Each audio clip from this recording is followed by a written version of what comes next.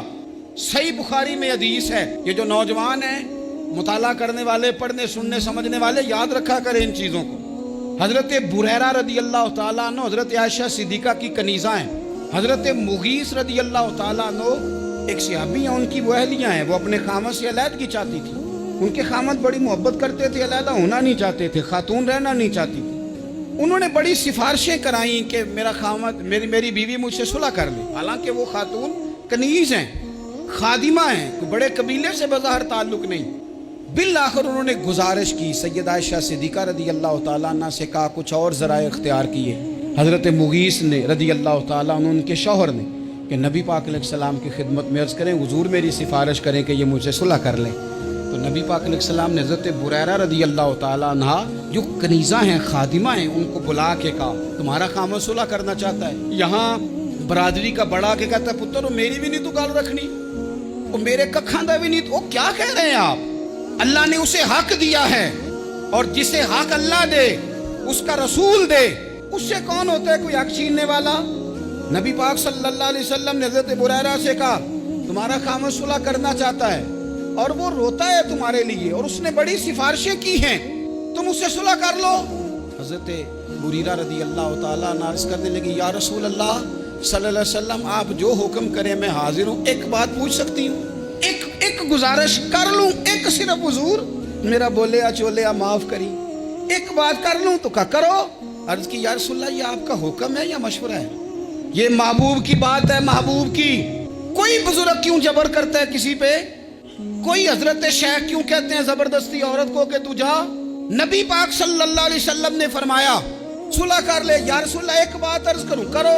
حضور حکم ہے کہ مشورہ ہے؟ تو نبی پاک نے فرمایا نہیں، مشورہ ہے۔